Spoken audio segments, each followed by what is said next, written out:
જય જિનેન્દ્ર, હું અમીષા અને આજે હું આપ સૌ માટે લાવી છું સ્નેકી ideas.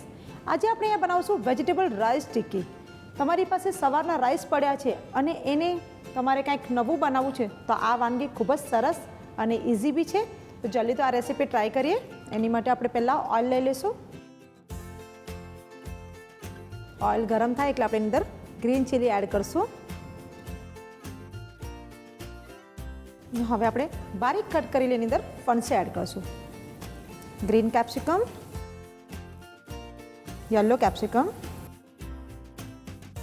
Purple cabbage, regular cabbage બી તમે લઈ શકો છો, બોઇલ કરેલા ગ્રીન પીસ,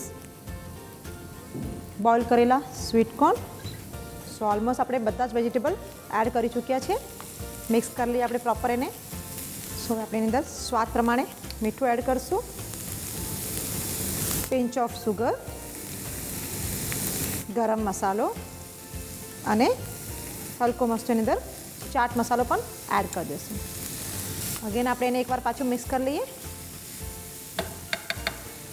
હવે આપણે એની અંદર લાસ્ટમાં પનીર એડ કરી દઈશું. હવે આપણે ગેસને બંધ કરી દઈશું.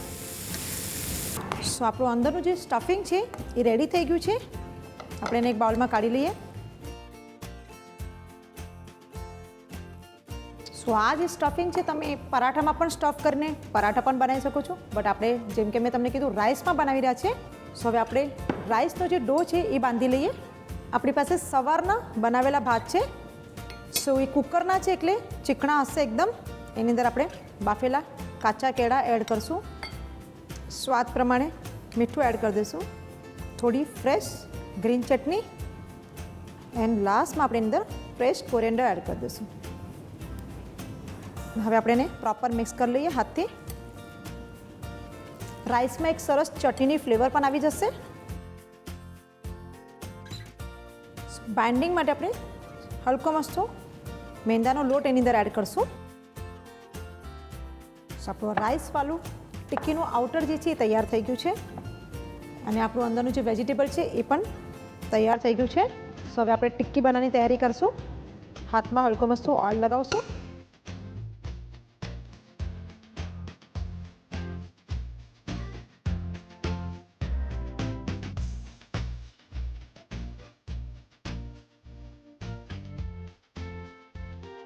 વેજીટેબલનું જે સ્ટફિંગ છે એના રીતે વચ્ચે સ્ટફ કરી દઈશું.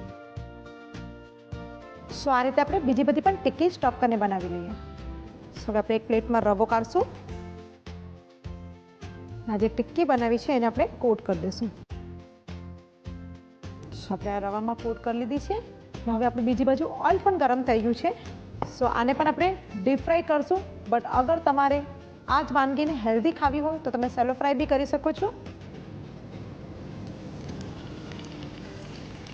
સો આપણી રાઈસ ટિક્કી થઈ ગઈ છે. અહીંયા આપણે એને કાઢી લઈએ. આપણે ગરમા ગરમ ટિક્કી પર ચાટ મસાલો સ્પ્રિંકલ કરી લઈશું. રાઈસ ટિક્કીને આપણે પ્લેટિંગ કરી લઈએ. સો આપણી ગરમા ગરમ વેજીટેબલ રાઈસ ટિક્કી તૈયાર થઈ ગઈ છે. ખૂબ જ ડિફરન્ટ અને ટેસ્ટી છે.